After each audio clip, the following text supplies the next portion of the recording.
Exciting time for Africa as the 2010 FIFA World Cup kicks off in South Africa. Though miles away, Kenyans are not being left behind. They're in full gear to enter the land of the vuvuzela by road and by air. Terryanne Chebet, our reporter in Nairobi, caught up with the fanatics of the game. We need a tripod over there. An umbrella goes in there. It's been months of intense preparations for this group of young Kenyans who are leaving Nairobi for South Africa by road.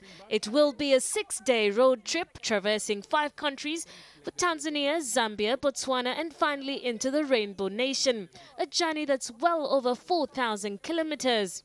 What united is that common purpose of actually wanting to go and enjoy not just the beautiful game of football, but also the beautiful continent of Africa. Because you have people coming from Europe, coming from Asia, coming from the Americas, to come not just to experience the World Cup, but also to experience Africa. So what we decided is that we'll put our resources together and then see how much it's going to cost to actually get to SA and actually make sure the car is ready and drive down to SA. Finally, the World Cup is here. Some say Africa has waited a lifetime for this event that in many ways is a test for Africa. I think South Africa is ready. Unfortunately, it's a one chance in a lifetime. The numbers could be high. I do hope also that they can be able to, take care of that.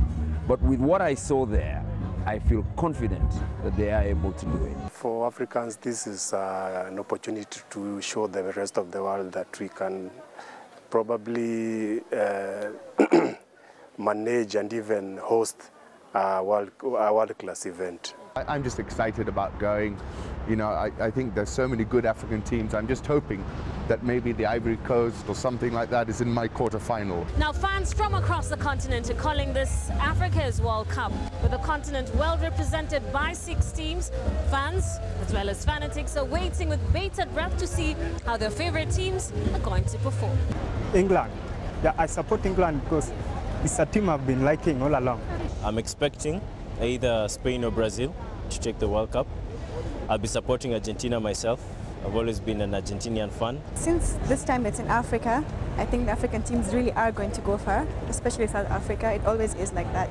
The team that I support is Spain, and I'm a supporter also of Argentina, but well, somebody somewhere is going to mess up, the coach of course.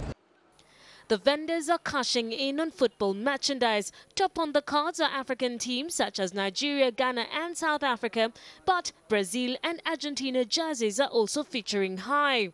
We are enjoying the season because the turnover of the t-shirts are high and we are enjoying the rush. Everybody is rushing for his or her team. And here, a mini stadium is under construction. But be careful up there. Sawa. Cheers. This stadium is a mini feel of what the Soccer City Stadium is going to be in Johannesburg, right? Unfortunately, yes, we can't totally create that, but we are going to try.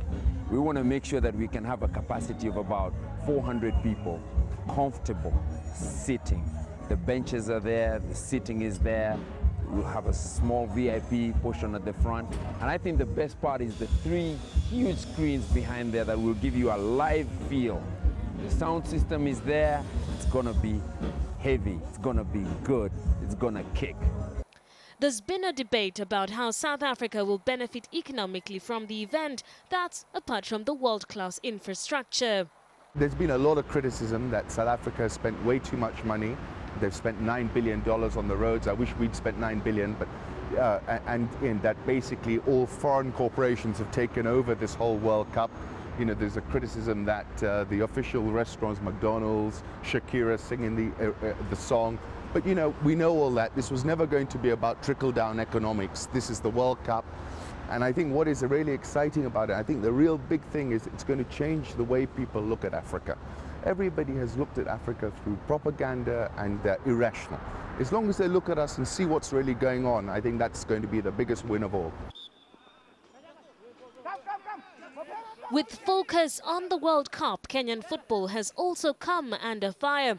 Despite having football players in top international teams such as Inter Milan and Auxerre, Kenyan football is still in the doldrums. The national team has yet to gain a place in the World Cup. I think we've got good players now coming up. You know, Moringa, he might go to Chelsea.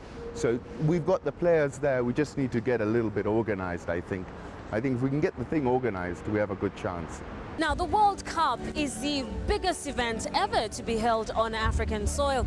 And though it's happening miles away in South Africa, here in Kenya, the football spirit seems to be catching on. And right here behind me is what will be a mini stadium being built at the K1 Clubhouse, which has been a favorite club for Kenyans for the past few years. It's Keneko, which means it's time.